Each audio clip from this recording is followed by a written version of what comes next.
Dear students, in this video lecture, I shall discuss few of the applications of convolutional networks for computer vision tasks, such as image segmentation, detection, and tracking, object detection and tracking.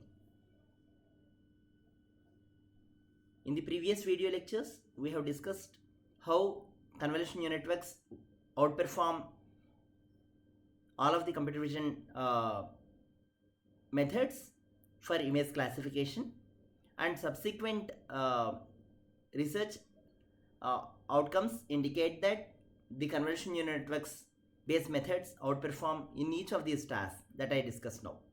And now developing very efficient convolutional neural networks for image segmentation detection, tracking, and developing unified frameworks for these applications is one of the very active area of research.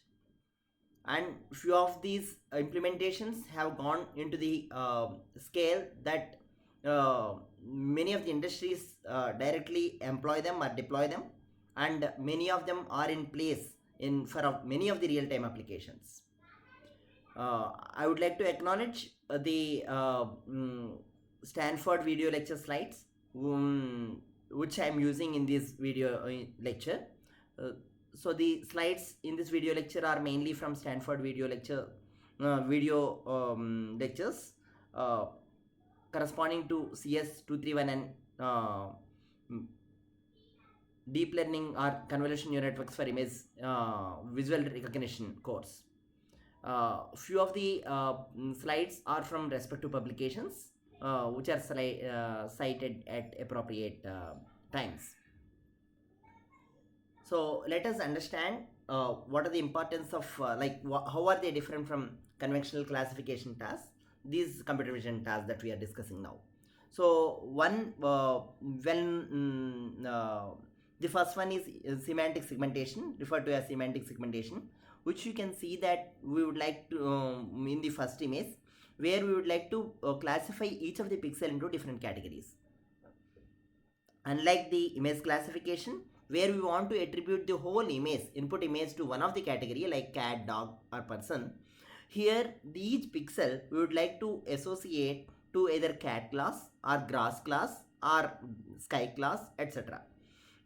That means we would like to pinpoint, very precisely locate the region of cat, the region of grass, sky, and so on. The slightly variant of classification, the application is classification plus localization, which is in some sense close to object detection or detection of different objects, important objects in the image. That is shown in the second image here, second example or second result here. So where you can see that the bounding box in the around the cat is also need to be located as the output of the algorithm. And this object detection is a conventional computer vision problem where we would like to identify XY location of the object and HW of the bounding box around the object at that location of XY. XY can be center location or one of the corner location. We will see that how the classification frameworks we have discussed so far can be extended to perform even the classification plus localization tasks. The other task, important task in computer vision, is object detection, where there may be more number of objects or large number of objects as even. Say here there are cats and dogs. In some cases you may have even more objects. So what we are trying to do is, even if there are multiple objects, we would like to put bounding box across each of the object. The challenges here may be some of the object may be occluded behind other objects, and the deformation in object detection can be very varied. That means cat need not look like in the same view as we have seen now, and the cat's colors may change, intensity variations may be there in the image, background may be look almost similar to the foreground object, and so on. So these are all typical problems, not just in classification but also in object detection, segmentation, and all computer vision tasks like tracking and other things. So the last example shown here is instance segmentation, where we would like to very specifically identify the object locations of interest, and we would like to also indicate that each of the object is different from other object. That is, first instance of the object, first object instance is different, and second one is different, and third one is different, etc. Even if there are two cats, each cat will be given different color. That means we are almost uniquely identifying each object in this instance segmentation. And now let us see how we can leverage from the classification frameworks developed so far. We have seen a series of developments starting from 2012 for image classification through ImageNet Challenge. We have seen the developments like AlexNet, VCC, GoogleNet, ResNet, DenseNet, SENet, and so on. So all these developments now can be readily leveraged to other applications. And in fact, this is one of the great capability that is with the convolutional neural network based learning. So the learning that is done for object classification is useful in other computer vision tasks, which was not very quite extendable or generalizable before. As now we specifically discuss on the semantic segmentation, we would like to categorize each of the object here at the pixel level. So that means we would like to give a label, classification label, to each pixel here to the categories of our interest. So now assume that if you want to apply naively, if you want to apply the classifier that we have developed before or discussed before, what we do is we take each of the patch and give it to the CNN architecture. Let it be AlexNet or DenseNet or ResNet, whatever. We give it and get a classification label. And this classification label here for the third patch may be gross, and thus the center pixel is associated with the class label of grass. And similarly, the first patch, it may be cow, so the center pixel of that patch is associated with cow. So as you know that pixel can't be classified, so we take a patch around pixel and give it to ConvNet and try to classify to one of the category. But what is the disadvantage of this approach? So we need to apply this classification for testing to get the labels of for a one single image, for semantic segmentation labels of say 500 cross 500. Roughly we need 2500 times the testing through a computationally intensive ConvNet. So it requires lot of computational complexity even while testing. So it's like the testing time from classification to the segmentation here scales up by n square dimensions if n cross n is the image. So which is very very high. Most of these tasks demand real-time implementations. So for example, if you want to apply semantic segmentation in a autonomous driving scenario, we would like to segment cars, persons and pedestrians, etc. before the car or the vehicle we are moving, where the smart camera is held. So now from the video, if you want to do it in roughly real time, even once like 1 frame per second, so it requires very large computational power if you would like to do in this way. So but another thing is, since ConvNet can take spatial information, we can give the whole image at stretch as an input to ConvNet. So while we are giving patches, we are not, each patch is label is independently evaluated with respect to the neighbors, and hence we are not leveraging the efficiency of the ConvNet. So in both ways, it is better if we can give the whole image or the data in its original form for the ConvNet for feature extraction and get the labels all at once. So now so that the spatial information, neighborhood information can be very effectively utilized for feature extraction and labeling at single stretch by the ConvNet. And one such configuration we can think of is having an input which is an image and outputs which are predictions are of same dimensions. In such case, we should have actually the convolution layers also the dimension of the input and output are same. So one possibility for the dimensions of the intermediate conv layers is to maintain the dimension as that of input and output, that is S cross W. In such case, what we have is, assume that we have series of conv layers only without any pooling, max pooling or whatever pooling, and hence the convolution operations go layer to layer, and finally we get the score maps, say C score maps corresponding to C different classes.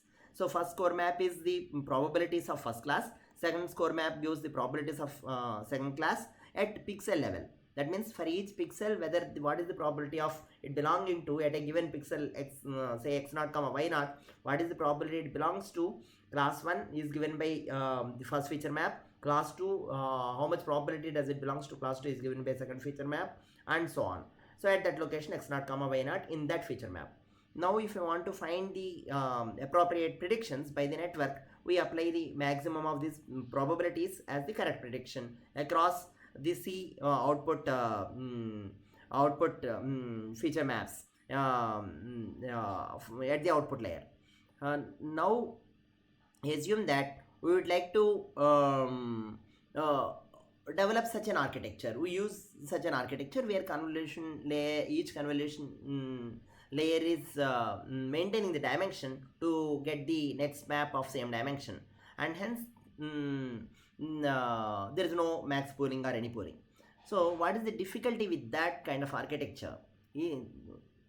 One difficulty is, see, the number of computations. If we observe the number of computations from C maps to C1 maps to C2 maps with a kernel of f cross f is f square into C1 into C2 into the dimensions of the image, that is h cross w.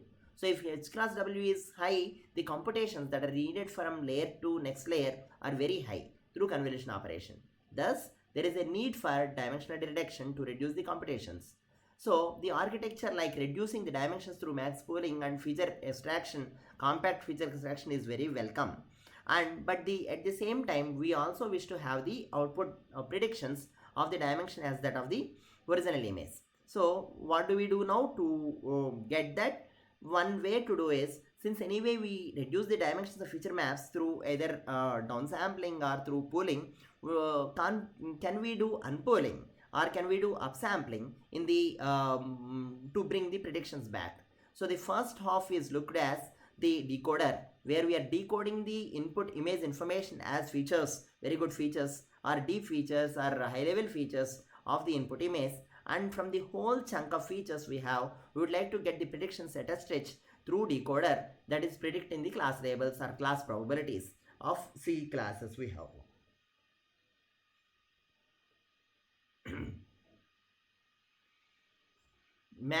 The way to increase the dimensions of feature maps is through unpooling or through upsampling, as we discussed before. One very trivial way of doing unpooling or upsampling is to replicate each of the pixel, one pixel in 2 cross 2 block. So we have actually the dimension then gets doubled in both the x and y directions. It's like if we perform averaging in the forward direction, it is like repetition in the reverse direction for upsampling. This is one of the very trivial or naive approach, but there are some better ways of doing it. So the other trivial approach is, whatever the element we have, we put it in the first location and we keep the zeros. So it's like interpolation through zeros. So if we have a one-dimensional signal having 5 samples, and if you want to bring into 10 samples, keep each signal, say each sample, and put a zero alternatively between these samples to upsample the dimension. It is somewhat similar to that. This is known as bed of nails here. The value at each of these locations is put in the corresponding block at the first location, and zeros are kept at the remaining locations. But both are not very great ideas that help in efficient unpooling or upsampling. The one of the idea that usually helps in very good learning is max unpooling. Like exactly how we do the max pooling.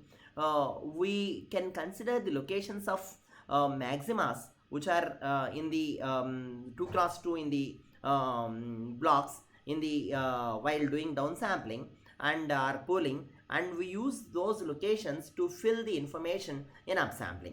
That means these locations are important to carry the information, so the backpropagation also should come from the predictions of those locations. That's the idea we have. That means if the input image, this is the pixel that is very influencing, then the output prediction that we have at that location has to directly go to the corresponding spatial location. So this is known as max unpooling, and the value in the previous feature map that is there in the lower dimensional version is put into that location. So the value may be 2 or 5 or whatever. But the location is determined by the max pooling location. The value is determined by the value in the feature previous layer. There is another better way of doing upsampling or increasing the dimension of feature map, that is through learnable upsampling. See, while reducing the dimension, say if I have 4 cross 4 and if you want to reduce to 2 cross 2, one way is if we apply convolution with a stride of 2, we will be able to reduce directly. So even from 512 cross 512 to 256 cross 256, if we apply convolution with a little bit of appropriate zero padding and then convolution with stride 2, we go to the we downsample by 2. If we apply with stride 3, we are leaving 2 in between, so we reduce the dimension by 3 times. Similarly, now the same operation, transpose of that convolution operation, that is transpose convolution referred to as, can be applied through filters to upsample the feature maps. That means we assume that there is a learnable filter that will very well identify the relation between the previous layer and the next layer, which is upsampling version of the previous layer.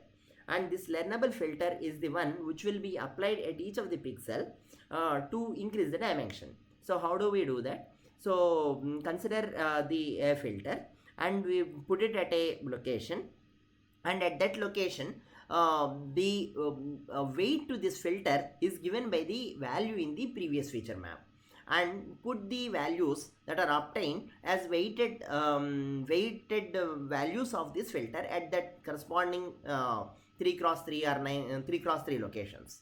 Now let us consider the shift in the filter. Once we consider the shift in the filter, as the corresponding pixel in the lower dimension also gives the weight in this case now, and this weighted filter which is weighted with the previous value from the previous map is kept here, and so on.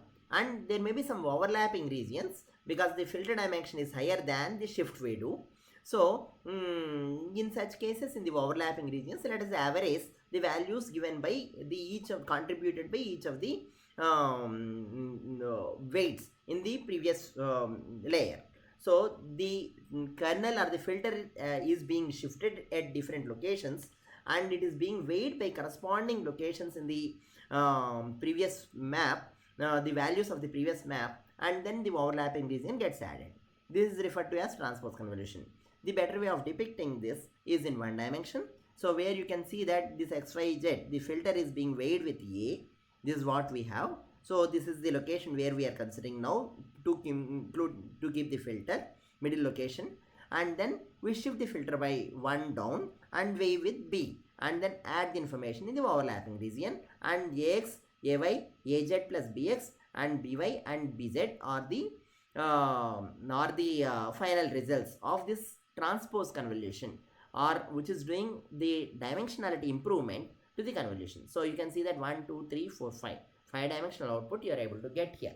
So here the shift is done by 2. So please note that the stride is 2 here. So if we don't do with stride 2, then what we get is 4 dimensional output. So that is seen here. So to understand why the name has come as transpose convolution, let us construct a small example.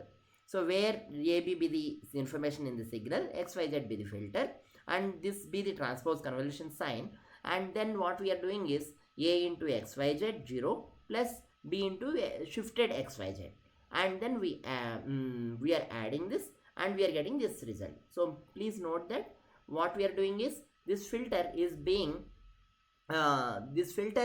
multiplied by the weights of the feature map with shifts. Okay, and we are getting this. And this is why this is called as transpose convolution is for this reason. So we can write the previous expression in matrix form, AB, XYZ and shifted XYZ, and this is the result we got in the previous slide. And now we assume that I just apply a transpose operation to this matrix, 4 cross 2 matrix. So we get a 2 cross 4 matrix here. And then I appropriately consider the dimension of the signal, and then I apply matrix multiplication again. And what we get is 2 cross 1. So please note that this is like exactly like a convolution operation or correlation operation. So in forward pass, what I am doing is XY get a filter is there, and signal is being slided on the filter now and overlapping region is multiplied and given the first value, and it is shifted and given the second value. So please note that this is exactly like convolution or correlation operation. The this 2 cross 4 to 4 cross 1 vector to converting to 2 cross 1 operation. This is like convolution operation where complete embedding is considered. Okay, for the XYZ and AB, the complete embedding can be considered in 2 locations. So it's roughly like that. And considering this, what we have is what we have is 2 cross 1 result. This is like convolution operation, and transpose of this matrix X transpose or X here is what we are doing in transpose convolution to increase the dimensions of the output. Here please note that the conventional convolution operation is reducing the dimensions because complete embedding is what is considered, and transpose convolution is increasing the dimensions. And transpose convolution also can be done with stride now, so to increase further the dimensions. Please note that here the stride is 2, so the dimension became 5 cross 1 from 2 cross 1 input. Okay, so this is how the transpose convolution works, and this is also referred to as backstrided convolution and so on. There are several names for this. So now given this architecture which we discussed before, so in the forward encoder part, we do exactly like the convolutions and poolings, and convolutions may be with different strides and then poolings to get the compact representation of features. Once we get these features, we do in decoding either unpooling or strided or transpose convolutions to get the high dimensional feature maps, and subsequently the feature maps up to the image dimension. Once we get the C feature maps corresponding to C output labels or predictions we would like to give, and we take the argmax function among these C feature maps to identify the label of the based on the index of the maximum for the predictions or the labels for each of the pixel in the output for the input image. And pixel wise classification is referred to as semantic segmentation. And the backpropagation goes here, so the output is like the output C channels may be like through sigmoid activation function, so they will be in probabilities, and after that the mean square error can be considered, or even cross entropy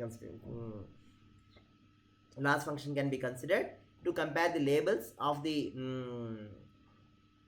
input image with respect to the at pixel level to the predictions we do here.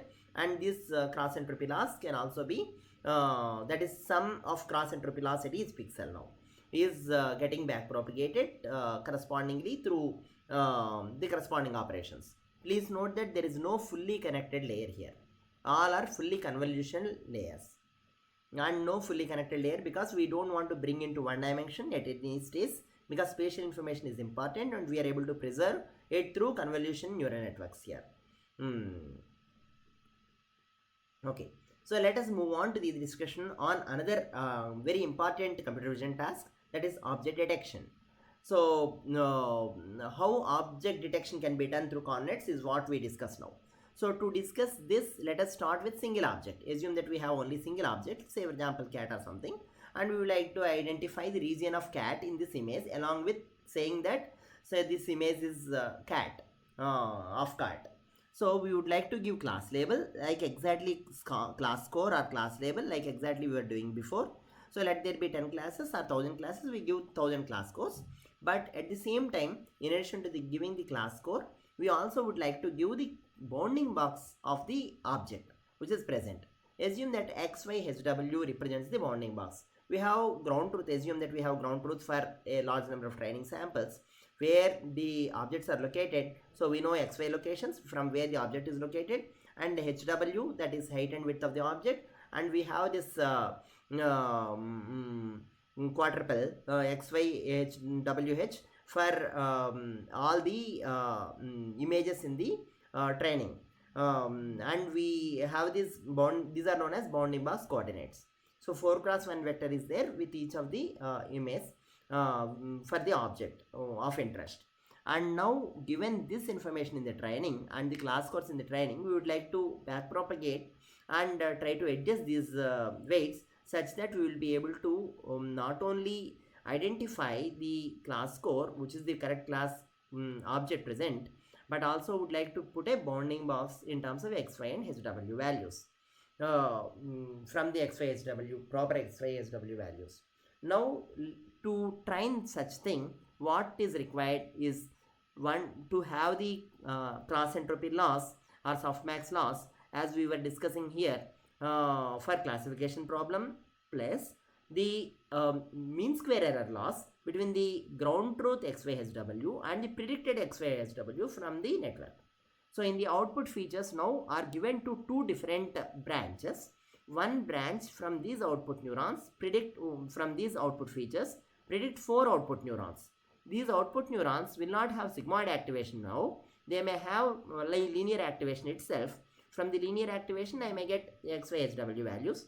And if I assume that these are all positive, then I may keep ReLU activation function so that I will get positive values for X, Y, and SW. So, and once I get predictions from the network as the after random initialization or some initialization, and these predictions may not agree with the correct bounding box coordinates and height and width, and hence the error, the mean square error, which is referred to as regression error or even L2 loss, is back propagated to adjust the features or to adjust the weights to give the better features, or adjust the kernels to give better feature maps. And these weights are updated based on the contribution of error from both sides now.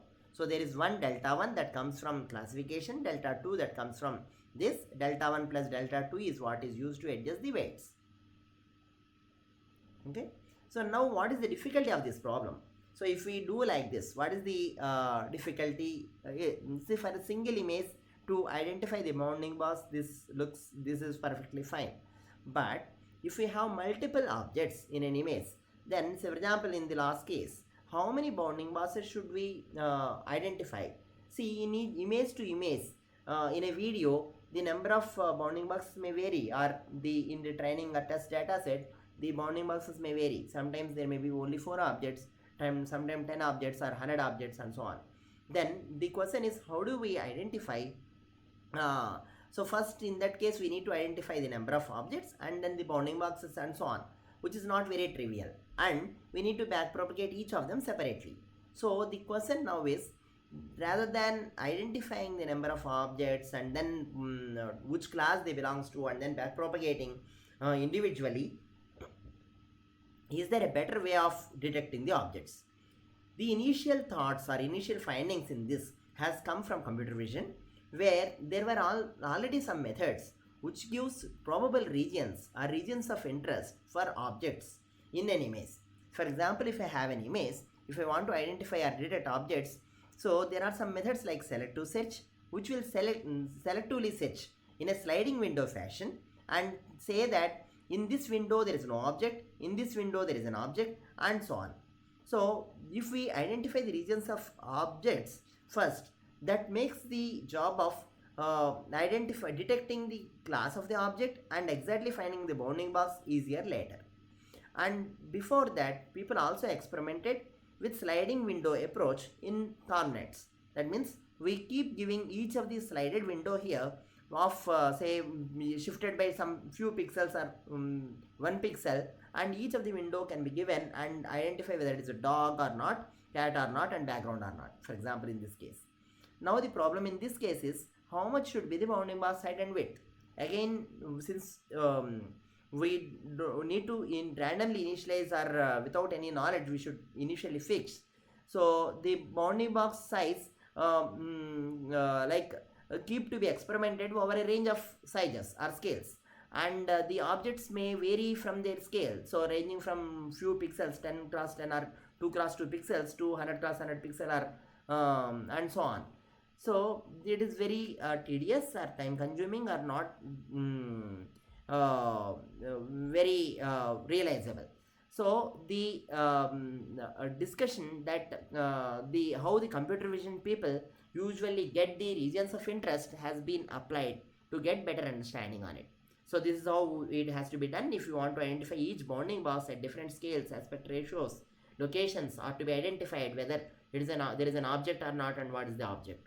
So and this access to search can't be done for doing real-time object detection, or object detection in efficient way, computationally efficient way as well.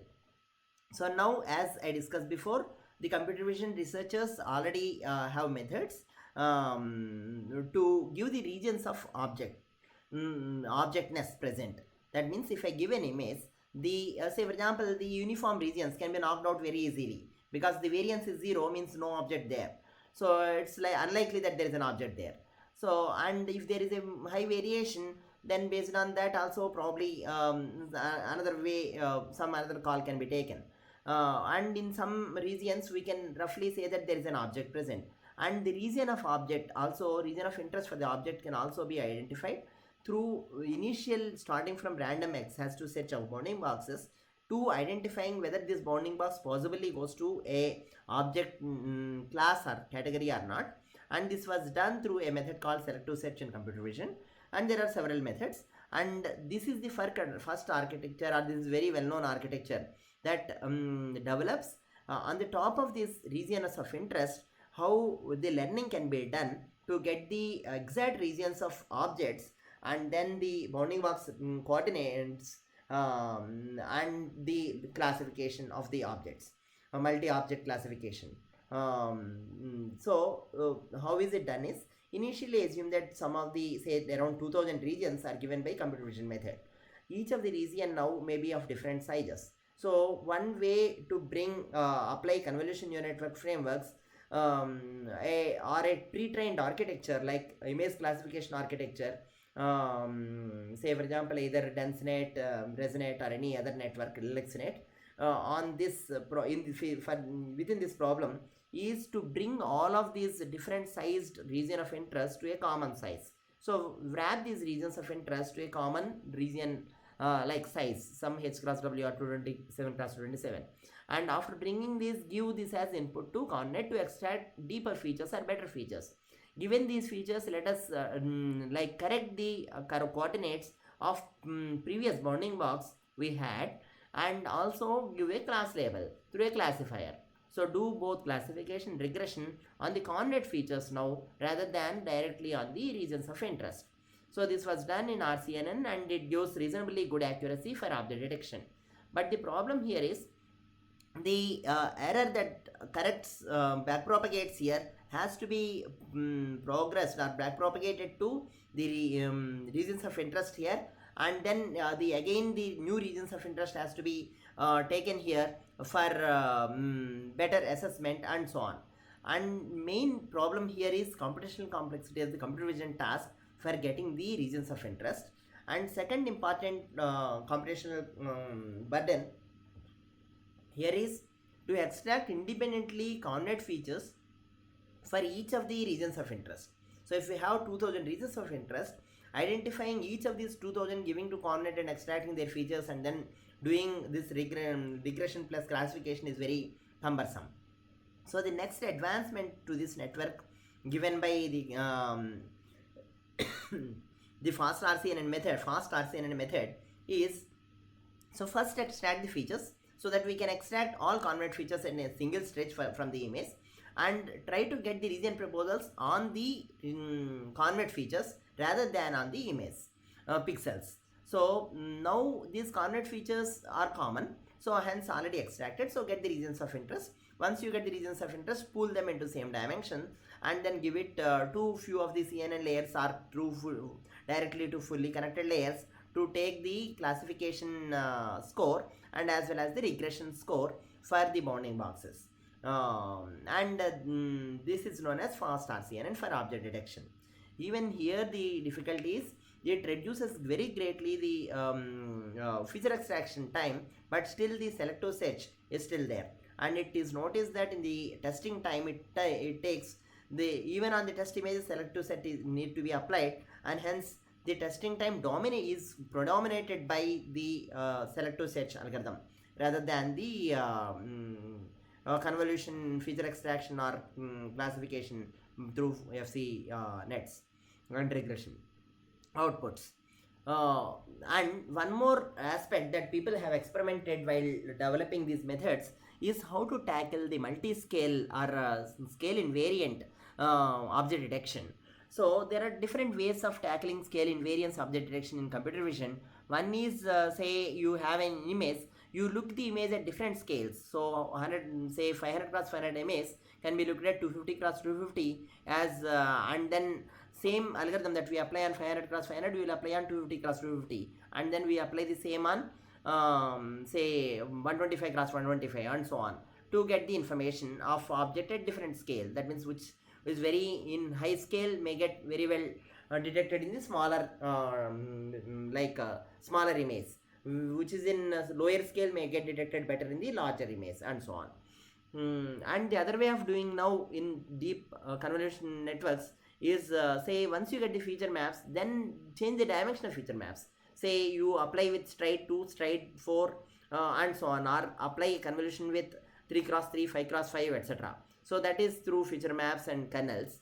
And the other way of doing is multiple filters with different kernels, 5 cross 5, 3 cross 3, 7 cross 7, etc. You look the information through different filters or different neighborhood informations pooled together to get a single output.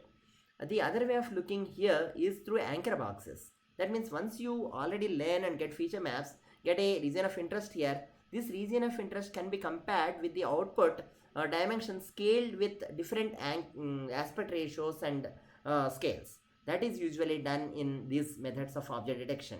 So I will discuss a little more on that later.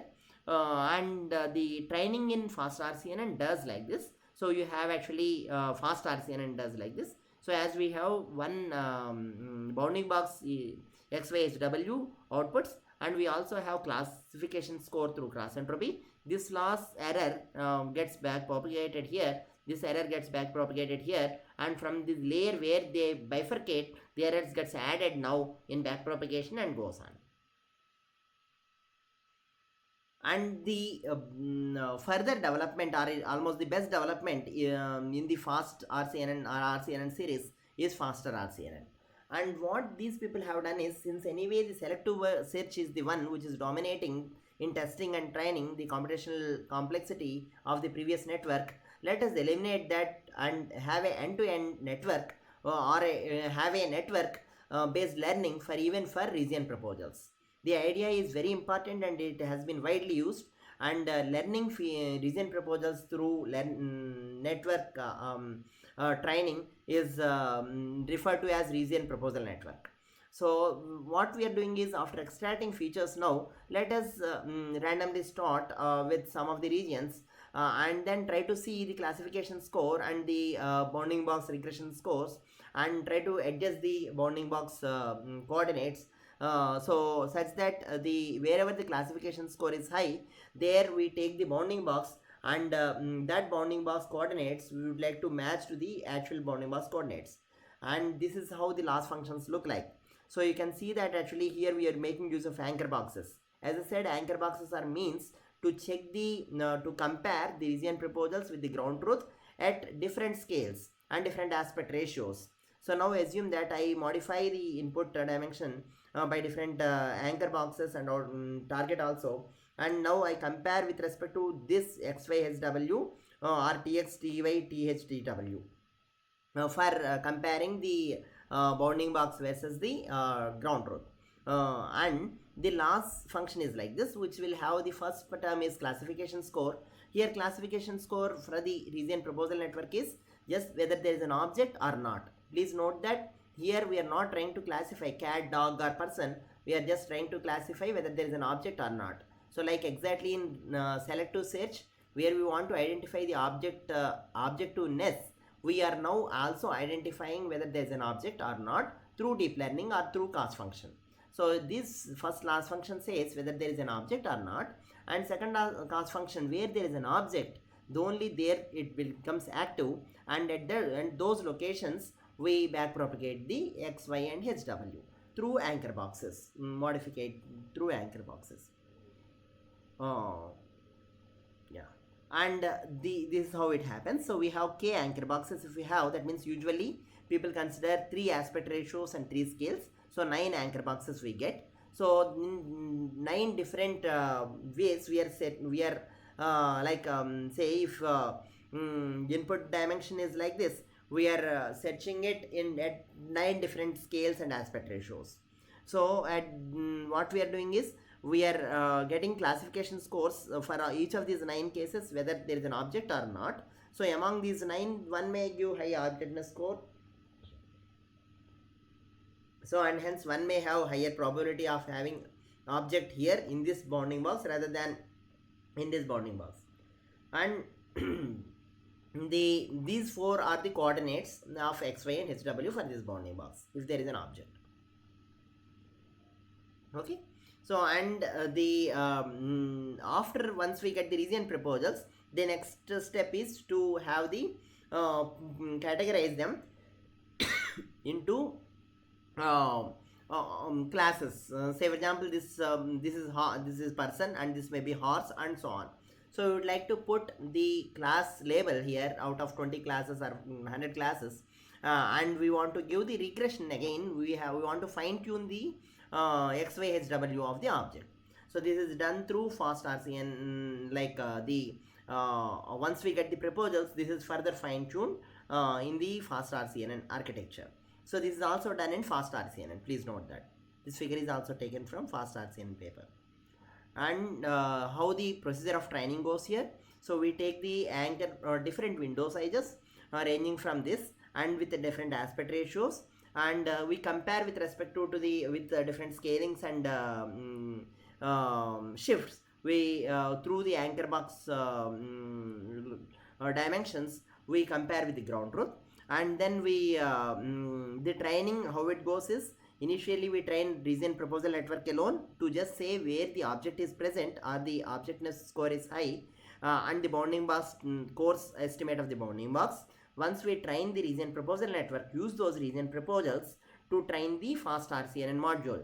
That is to identify which class label among 20 or 40 categories it belongs to, 100 categories it belongs to, and the exact bounding boxes.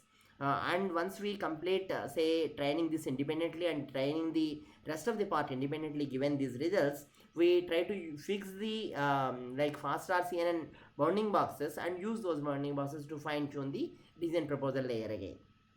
And this fine tuning of the second given now the new updates from the region proposal network, these bounding box coordinates are used to fine tune the fast RCN.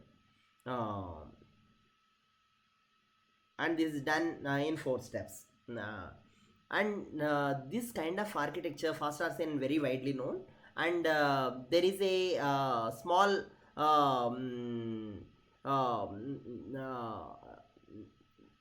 further improvements to such a method in terms of computational complexity or fast computation of object detection. So this is done through YOLO or single shot detectors. These are unlike the fast RCN. These networks have no regional proposal network intermediately. So we are not trying to find which are regions of importance in one stretch and use those regions to say which object and what is the bounding box in more details, more accurately later.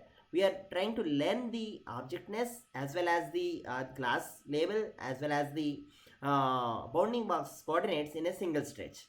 And that's why this is referred to as ULIC only once, and are single shot detectors. So these are very computationally efficient, though the performance of these are slightly inferior compared to fast RCN. And here what we are doing is we initially divide into grids. At each grid we keep different bounding boxes like the anchor boxes there, and then for each of the bounding boxes are for each of the bounding boxes of different aspect ratios and size, we try to backpropagate the objectness score and say object confidence of being an object or not being an object at that pixel, and then the bounding box coordinates x, y, h, w, and along with that we would like to say whether what is the class label. So among 20 class labels or 20 or 100 labels, thus the number of the output at any given location is in terms of, say if we have 8 cross 8 grids, at each grid we have so 5 XYHW are the change in XYHW, and as well as the confidence and the class label among C classes.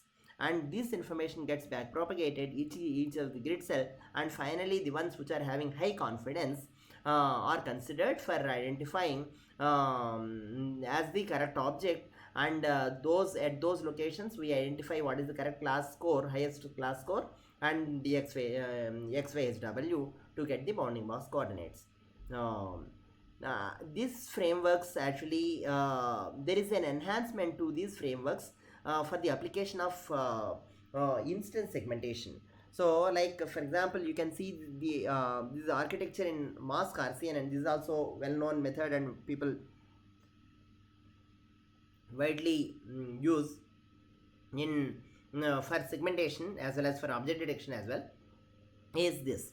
So what it does is initially extract the feature maps and get the ROI regions through RPN, region proposal network, exactly like we do in fast RCN. Once we get the regions of aligned or we get the same region of interest, same size region of interest through warping through after region proposal network, we identify the class scores and the bounding box coordinates just like in fast RCN. But parallelly what is also done is at each of these locations we would like to say we would like to exactly identify the region of object. So that means we would like to pixel wise classify within the bounding box or the region of interest here whether there is an object or not, and whether the cat is there or not in some sense, if it is cat class, and dog is there or not if it is dog class. So we would like to identify the instance, segment the instance, and hence we have a encoder decoder framework here. So from this region the features are extracted and then labels are provided at the pixel level or at the same size as that of this region, whereas the class label also is given indicating what is the object class, and this is referred to, this is applied for instance segmentation where you can get very quite accurate instance segmentations, and also the bounding boxes like we get in fast RCN with high confidence, and this can also be applied for varied applications, and pose estimation is one. So where we also try to regress the bounding box locations, sorry, key point locations of the key points. So for example, if hand pose estimation is important, we can say that the there are say 4 key points. One is the forearm, and this is and this joint, and so on. So if we have 3 key points for one image, we try to identify XY locations or backpropagate XY locations as well, just like we do bounding box coordinates, and then we track the locations to identify better, and instance segmentation can also be done alongside. So this application for pose estimation and later for pose tracking are also very famous. So this is regarding the discussion on the convention or the CNN based approaches are the very benchmark approaches for segmentation and object detection and instance segmentation. Now I will discuss some of the methods or segmentation approaches that improve the performance of the earlier methods through some of the ideas from computer vision. So for example, as we discussed before, say in computer vision, understand the content at different resolutions is very important. So coarse to fine approach is also very important. So what people will do is, if they since in higher, say if the image is 512 cross 512, we can reduce it to 256 cross 256, 128 cross 128, and 64 cross 64, and so on. At 64 cross 64 image, or at 64 cross 64 features here, we may extract some information and try to do segmentation. So one set of segmentation can be done through feature set 64 cross 64. that is at the very coarse resolution, assume that. Similarly, we can do another set of investigation on the class labels or the pixel labels at 128 cross 128, and we can also do it 256 cross 256 and 512 cross 512. But now we can computationally efficiently do the segmentation or class label estimation at 64 cross 64. So once we do, we get some rough class labels at very low resolution. So if the initial image is 512 cross 512, the labels are also 512 cross 512. But if we take a very low resolution image 64 cross 64 for a coordinate for object detection, our feature maps at that 64 cross lower level, 1/4 of the 1/8 of the level, or then we can get the labels are also of that 64 cross 64. So we use these labels and backpropagated error here and use that information to do better in the subsequent finer resolution. So the processing that is done at the lower resolution helps to do better processing in the higher resolution, and hence to do that very computationally efficiently as well. And this goes on, and this multi-class multi-resolution analysis for segmentation can be applied within the deep learning framework. So the architecture that does is RefineNet, one of the architecture that does. So where you can see that the features at different resolutions are extracted, and they are super resolved to bring to common size, and then the errors are back propagated. So the segmentation outputs by conventional segmentation networks like SegNet, or by this kind of RefineNet networks usually are very good. And you can see this is the example, this is the result for street segmentation. So where you can see cars, street, and even the lamp posts. So very well segmented. And even trees, you can see actually trees are very well segmented. So it's in fact compared to the computer vision task, this is also one of the like these methods are give very high performance. I will show some comparison slide at the end. So this can be applied to satellite image segmentation, roads and buildings in this case, or to even multi-class segmentation in satellite images, and also here different natural images segmenting person, chair, and so on. And there are the CNN based frameworks can also be applied for several other applications. Here I give very brief note or discussion on two other applications. One is depth estimation.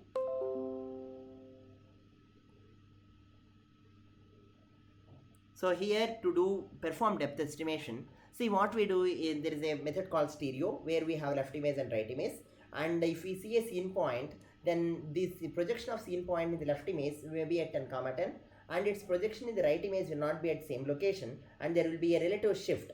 Say it may be at 10,12. This relative shift, when the images are horizontal, cameras are horizontal, the shift is in horizontal direction, and this relative shift of 2 units will tell how much distant the object is in front of the cameras. And this shift, known as disparity, is inversely proportional to the depth of the object. That means if the object is very nearer, the shift is more, and if object is farther, the shift is less. And this is known as stereo disparity estimation, finding the shift from the two images or stereo images of a scene, and using this disparity for finding the depth is known as stereo depth estimation. And in these deep learning approaches, we can give a left image and the right image as inputs to this. So reference here, please excuse for the inputs written here, but these are left image and right image you can give here.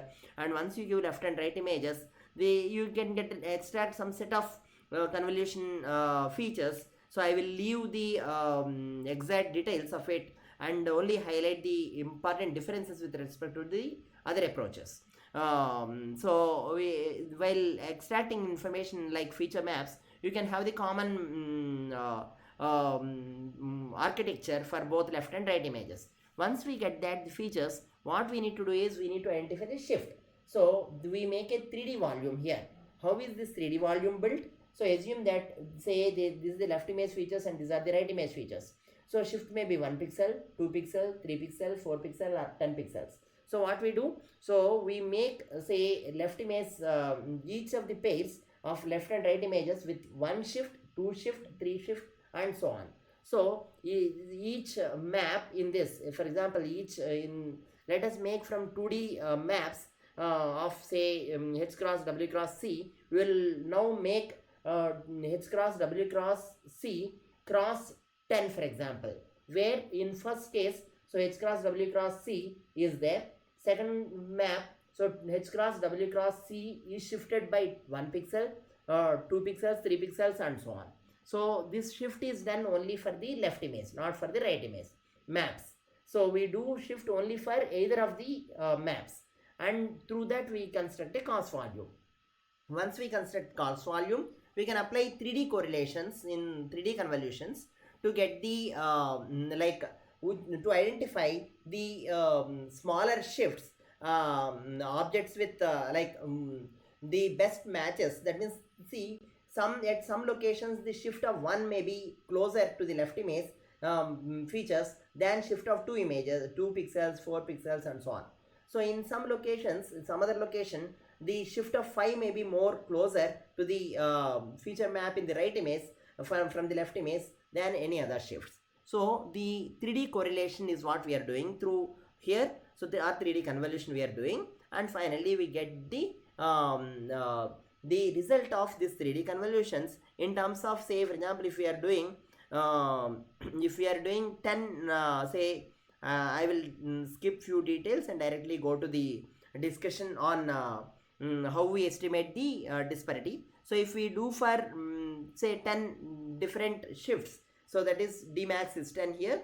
So for each of the shift, assume that I perform the feature maps of right image are like this. Left image are being shifted 1, 2, 3, 4 and 10 pixels, and I try to find a 3D convolution between these feature maps H cross W cross C and H cross W cross C shifted or with 0, 1, 2, 3, 4 up to 10, and each of these pairs I make one convolution is giving one result, one output result, resultant probabilities. So such CD probabilities I have with me, and these CD probabilities where D varying from 0 to 10 are being considered through say kind of a exponential to bring 0 to 1 range, and then multiplied with say the value of corresponding shift. Say the say when I do 3D convolution of the left feature maps with right feature maps, I get one convolution result. That convolution result after sigmoid activation function or ranging converting from 0 to 1 range gives roughly the probability of closeness of this feature maps with this feature maps, and then the next probability result shift of 5 will give the probability of all the pixels having shift of 5, and the probability will be high for those pixels which will have left to right pixel, like the pixels having shift of 5 will have higher probabilities in that map, and so on. So the shift corresponding by probability, it's like movement and its probability. So value of disparity into its probability, it's like the expectation of disparity is what is considered as the output, and this output is usually considered as the disparity estimated at that location in the 2D image, and this disparity map gives the depth, and this and to compute the loss, so D hat has to be closer to the ground truth disparity, and this is done usually through smooth L1 loss. So and this smooth L1 loss is like a parabola till we get the peak. So L1 loss is having a mod of D1 minus D2 or D minus D hat. It takes a peak here. So to avoid that, what we can do is we can till it is closer to 0 we can have L1 loss. When it is closer to 0, bring a smooth loss, that is x square loss. So mod x, or the x is difference here. Please note that x is difference here. So when the difference is very small, close enough, then it is smooth. To make smooth, we make L2 loss, and otherwise it is L1 loss. This is referred to as smooth L1 loss. And these are the results which you can see with say for example, you can see that the object which is far is looking more red and object which is near is looking in different color. So color bar is not here, but you can see that these objects are all front, and blue like yellow objects are front, and red objects are back. So this height information is now decoded in terms of disparity. So disparity for the nearby objects may be 10, for back objects may be 0, so and so on.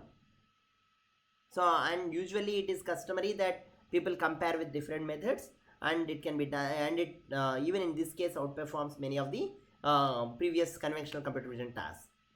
The other application which I very briefly discuss is visual tracking. The problem in visual tracking is if a video, if an object is moving, we would like to identify the object location in each of the frames in the video. Say a person is moving, I just identify the person location in the first frame. I would like to locate where the person is in the subsequent frames.